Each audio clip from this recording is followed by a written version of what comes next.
परिचय। हे प्रभु, हमारी मदद करो। क्या हुआ दादाजी?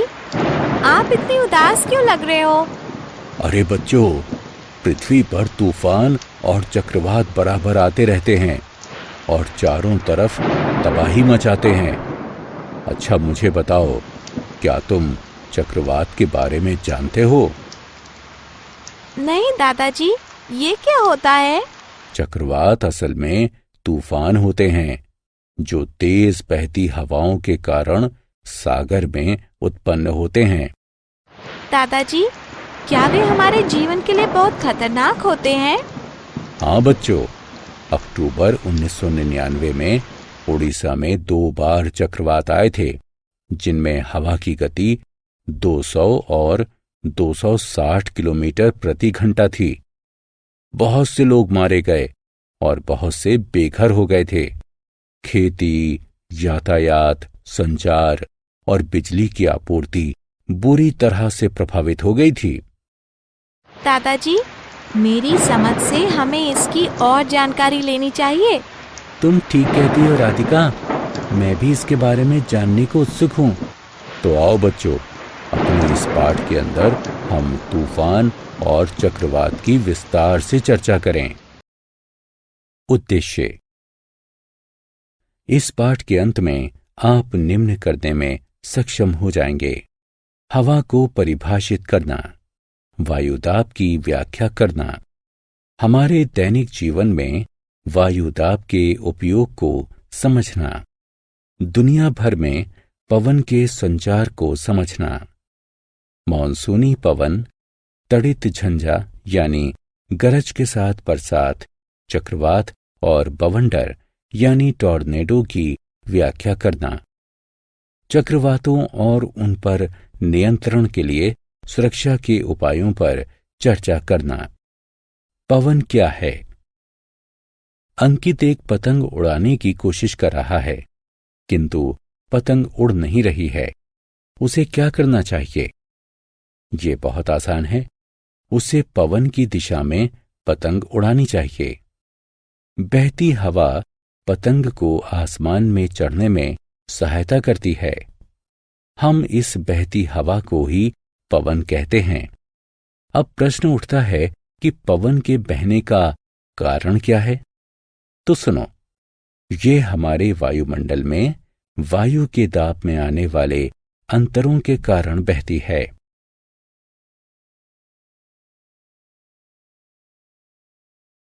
पवन दाब डालती है।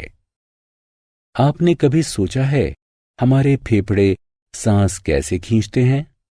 तो सुने, ये वायु का दाब ही है जो वायु को हमारे फेफड़ों में पहुंचाता है। पृथ्वी का वायुमंडल विभिन्न गैसों से मिलकर बना है।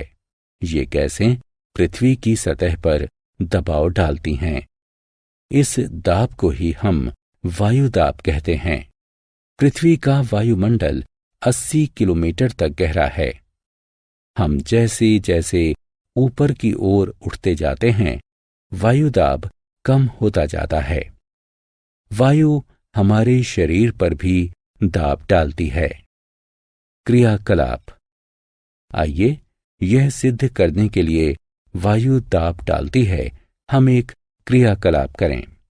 एक टिन के एक डिब्बे में आधे तक पानी भरकर इसे बर्नर पर गर्म करें। जब पानी गर्म होना शुरू करे तो आग को बंद कर दें और टिन के डिब्बे पर तुरंत एक ढक्कन डाल दें। फिर उस डिब्बे को सावधानी पूर्वक एक वॉश बेसिन में रखें और उस पर पानी टूंटी से पानी खोलें। आप क्या देखते हैं? डिब्बे का आकार विकृत हो जाता है। क्या आप जानते हैं ऐसा क्यों होता है? डिब्बे पर पानी उड़ेलने से उसके अंदर जमी भाप अंदर की वायु को थोड़ा कम कर देती है। इसका अर्थ है कि डिब्बे के बाह्य वायुदाब से भीतर का वायुदाब घटता है। परिणाम स्वरूप डिब्बा विकृत हो जाता है। इस तरह आपने जाना कि वायु दाब डालती है। पवन एवं वायुदाब। क्या आप जानते हैं कि तेज गति से बहती हवा घरों की कमजोर छतों को उड़ा सकती है। वायु के तेज गति से बहने के समय वायुदाब कम रहता है। आइए इसे एक क्रियाकलाप से समझें। कागज का एक टुकड़ा लें और इसे मरोड़कर एक गेंद बनाएं। आप शीशे की एक खाली बोतल लें और कागज की उस गेंद को इसके ठीक मुंह के अंदर रख दें। गेंद पर फूंक मार दें। इसे अंदर ढकेलने का प्रयास करें और अब गौर से देखें, कागज की ये गेंद बोतल के भीतर नहीं जा रही। क्या आप जानते हैं कि ऐसा क्यों हुआ? वास्तव में जब हम बोतल के मुंह में फूंक मारते हैं तो मुंह के आसपास की वायु की गति तेज होती है। इससे वहां के दाब में कमी आ जाती है। बोतल के भीतर का वायुदाब उसके नजदीक के वायुदाब से ज्यादा होता है।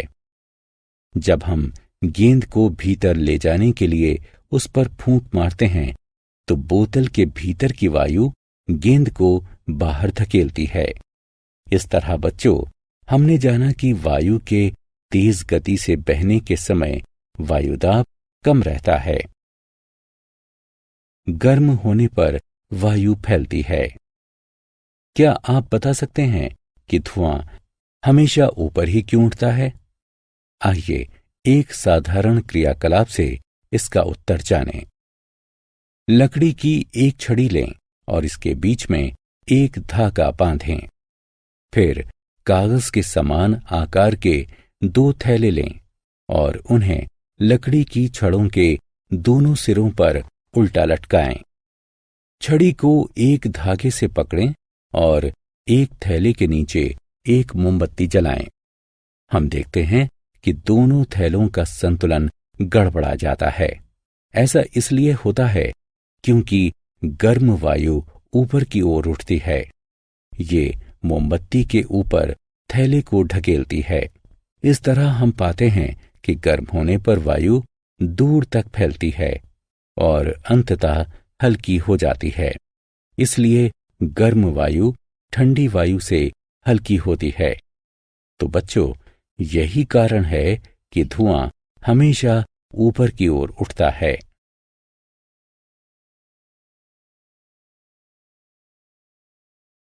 पवन का संचार।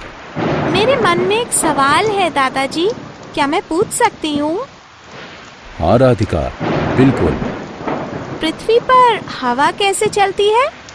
ये समझना बहुत आसान है। गर्म पवन हल्की होती है, इसलिए ये एक स्थान पर ऊपर उठती है। परिणाम स्वरूप उस क्षेत्र का वायुदाब निम्न हो जाता है। आसपास के क्षेत्रों की ठंडी पवन उस स्थान को भरने के लिए तेजी से आ जाती है।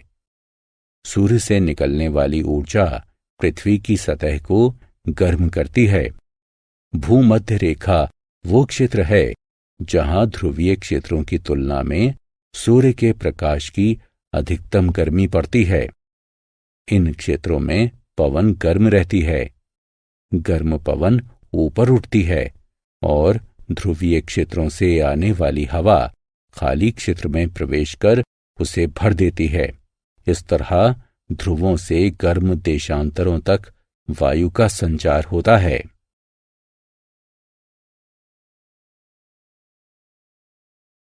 आत्म मूल्यांकन।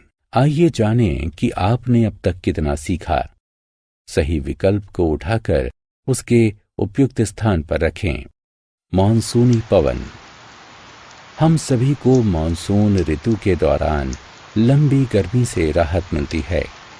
आइए देखें कि ये मानसून आता कैसे है।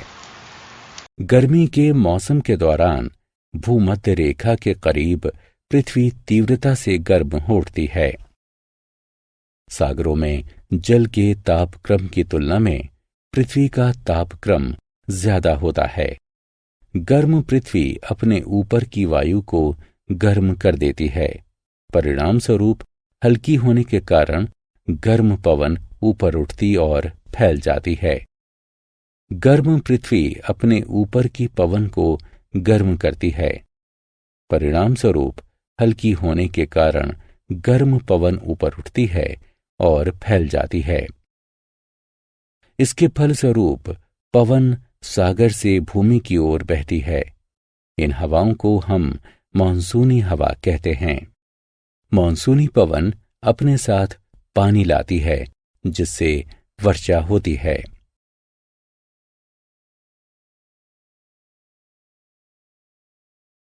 तड़ित झंझा यानी गरज के साथ बरसात। क्या आप बता सकते हैं कि आकाश में बिजली कहां से आती है और कभी कभी बिजली पृथ्वी पर क्यों गिरती है? आइए इन प्रश्नों के उत्तर का पता करें। बिजली और गरज के साथ बहने वाले तूफान को तड़ित झंझा कहते हैं। ये भारत जैसे गर्म उष्ण कटिबंधीय भूभाग में ज्यादा होती है। ये झंझाएं गर्म और नर्म पवन के ऊपर उठने से उत्पन्न होती हैं। जब नम वायु ऊपर उठती है तो ये ठंडी होने लगती है और वायु में मौजूद आर्द्रता सघन हो जाती है, जिससे बादल बनता है। बादल में पानी की बूंदों का बढ़ना जारी रहता है। जब बादल ऊपर की ओर फैल जाता है तो पानी की बूंदें ध्वनि और बिजली पैदा करती हुई नीचे गिरती हैं। इस घटना को हम तड़ित झंझा कहते हैं।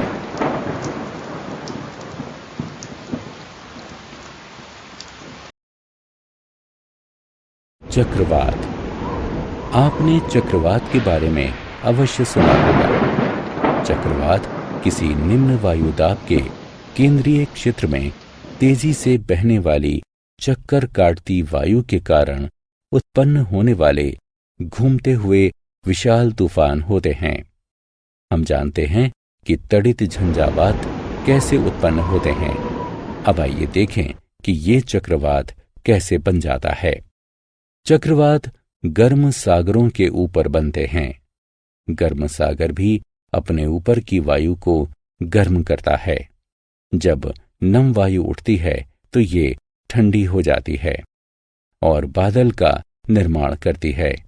सागर पर बना वायुदाब बादलों को खींचना शुरू करता है और पृथ्वी के घूर्णन के कारण बादल घूर्णन करने लगते हैं। इन बादलों का बढ़ना जारी रहता है और वे पहले की अपेक्षा अधिक घूर्णन करना शुरू कर देते हैं। घूमती वायु तेजी से घूमने लगती है, जिससे एक विशाल चक्र बनता है, जिसका आकार 2000 किलोमीटर तक हो सकता है। झंझावात का केंद्र शांत होता है। इसे तूफान का नेत्र कहते हैं। चक्रवात उत्पन्न होने के बाद चलना शुरू कर देता है। चक्रवात अति विनाशकारी होते हैं। ये पानी को 3 से 12 मीटर ऊंचाई तक ले जा सकता है। परिणाम स्वरूप पानी निचले तटवर्ती क्षेत्रों में प्रवेश करता है, जिससे जीवन और संपत्ति का भारी नुकसान हो सकता है। इसके कारण भयंकर बाढ़ें भी आया करती हैं। फलस्वरूप किसी स्थान की मिट्टी की उर्वरता भी कम हो सकती है। आज उपग्रहों और रडारों की सहायता से चक्रवातों की निगरानी की जाती है। टॉर्नेडो। टॉर्नेडो कीप के आकार का वायु का एक भयंकर बादल होता है, जो आकाश से पृथ्वी पर आता है। तेज टॉर्नेडो से भयंकर तबाही हो सकती है। ये बड़े भवनों को उड़ा सकता है, पेड़ों को उखाड़ सकता है और गाड़ियों को घुमाता हुआ दूर तक ले जा सकता है। टॉर्नेडो चक्रवातों के भीतर उत्पन्न हो सकते हैं। भारत के पश्चिमी तट की तुलना में पूर्वी तट में चक्रवात ज्यादा आते हैं। सारांश। आइए हमने जो कुछ सीखा है उसे संक्षेप में दोहराएं। बहती हवा पवन कहलाती है। हमारे आसपास की हवा दाब डालती है।